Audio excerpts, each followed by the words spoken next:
4 నెలల్లో పూర్తవుతుందన్నారు. 6 నెలలు అవుతోంది. ఇంకా పనులు కొనసాగుతూనే ఉన్నాయి. ఆర్భాటంగా వెలగపూడిలో ఏపీ తాత్కాలిక సచివాలయం ప్రారంభించిన పనులు మాత్రం స్లోగా నత్తనడకనే నడుస్తున్నాయి. ఇంతలోనే కొందరు మంత్రులు సందట్లో సడిమియా అన్నట్లు తమ శాఖల ఆఫీసులను ప్రారంభించేశారు. వెలగపూడి టెంపరరీ సెక్రటరియట్పై హెచ్ఎంటీవీ స్పెషల్ ఫోకస్. రాష్ట్ర విభజన తర్వాత ఏపీ పరిస్థితులు నెమ్మదిగా మారుతూ వస్తున్నాయి. పాలనకు బెజవాడ కేంద్ర బిందువైంది. సీఎం చంద్రబాబుతో సహా ఉద్యోగులు, శాఖలు ఒక్కొక్కటిగా అమరావతికి చేరుకున్నాయి. వీటన్నింటి కోసం వెలగపూడిలో సుమారు 6 లక్షల చదరపు అడుగుల విస్తీర్ణంలో తాత్కాలిక సచివాలయాన్ని నిర్మిస్తున్నారు. ఫిబ్రవరిలో శంకుస్థాపన చేశారు. మొదట్లో 4 నెలల్లో సెక్రటేరియట్ పూర్తవుతుందని చెప్పారు. కానీ 6 నెలలైనా ఇంకా పనులు కొనసాగుతూనే ఉన్నాయి. రాజధాని అమరావతిలో భాగమైన వెలగపూడిలో సుమారు 45 ఎకరాల విస్తీర్ణంలో తాత్కాలిక సచివాలయాన్ని నిర్మించాలని చెప్పి ఏపీ ప్రభుత్వం సంకల్పించింది. ఈ ఏడాది ఫిబ్రవరి 17వ తారీఖున ఈ తాత్కాలిక సచివాలయానికి శంకుస్థాపన చేసిన సీఎం చంద్రబాబు నాయుడు 120 రోజుల్లో దీన్ని నిర్మించాలి. కాబట్టి ఏడాది జూన్ 27 నాటికి పూర్తి చేయాలని చెప్పి ఆయన ఒక డెడ్లైన్ అనేది కేటాయించారు. కానీ ప్రస్తుతం ఆగస్టు ముగుస్తున్నప్పటికీ కూడా ఇంకా తాత్కాలిక సచివాలయ నిర్మాణ పనులు ప్రస్తుతం జరుగుతూనే ఉన్నాయి. ప్రస్తుతం మనం వెలగపూడి తాత్కాలిక సచివాలయ ప్రాంగణంలో ఉన్నాము. మొత్తం 6 బ్లాకులుగా ఈ బిల్డింగ్లు ఇక్కడ నిర్మిస్తూ ఉన్నారు.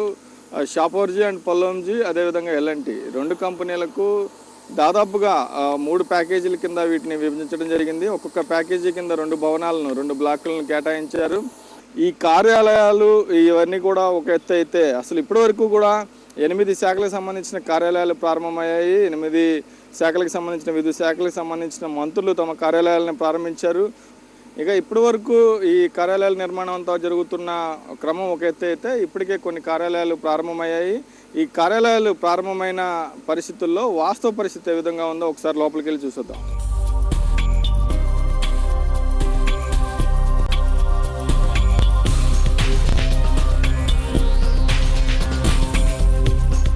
ప్రస్తుతం మనం తాత్కాలిక సచివాలయంలోని 2వ బ్లాక్లో ఉన్నాం. ఈ 2వ బ్లాక్లో మైన్స్, అదేవిధంగా ఇండస్ట్రీస్ దీనికి సంబంధించిన శాఖ, తర్వాత మున్సిపల్ అడ్మినిస్ట్రేషన్, హోమ్ డిపార్ట్మెంట్ 3 శాఖలకు సంబంధించి ఈ 2వ బ్లాక్లో కేటాయించారు. వీటిని నెల రోజుల క్రితమే ఆయా శాఖల మంత్రులు ప్రారంభం కూడా చేశారు. కార్యాలయాల ప్రారంభం రోజు చాలా అట్టహాసంగా ప్రారంభోత్సవం కూడా జరిగింది. ఆ రోజు ప్రారంభించిన రోజు మినహా తర్వాత ఎటువంటి కార్యకలాపాలు జరగటం లేదనే దానికి మనకు నిదర్శనంగా ఇక్కడున్న వాతావరణం కనిపిస్తూ ఉంది.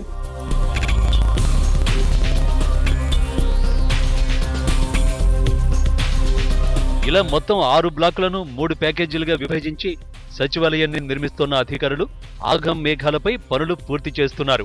బిల్డింగుల నిర్మాణం, లోపల ఫర్నిచర్, ఇతర వసతులన్నీ కలిపి సుమారు 800 కోట్ల ఖర్చుతో సచివాలయ భవనాలను నిర్మిస్తున్నారు. ఛాంబర్లు సరిపోవటం లేదని, వాస్తు బాగోలేదని కొందరు మంత్రులు అసంతృప్తి వ్యక్తం చేయడం, వాటిని తిరిగి నిర్మించడం మరింత ఆలస్యానికి కారణమవుతోంది. ఇక వెలగపూడి తాత్కాలిక సచివాలయంలో మరో శాఖ మున్సిపల్ శాఖ మంత్రి నారాయణ గారిది ప్రస్తుతం మనం చూస్తూ ఉన్నాం. ఆయనకు సంబంధించిన ఛాంబర్ కూడా ప్రస్తుతం బోసిపోయి ఉంది.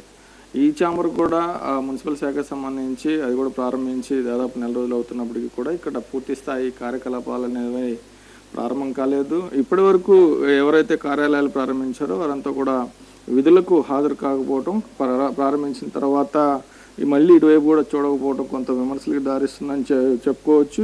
ఇప్పటికే ప్రారంభించిన శాఖల కార్యాలయాల్లో ఉద్యోగులు కనిపించకపోవడం చూస్తుంటే పరిపాలన ఎప్పుడు గాడిలో పడుతుందో అన్న అనుమానాలు వ్యక్తమవుతున్నాయి.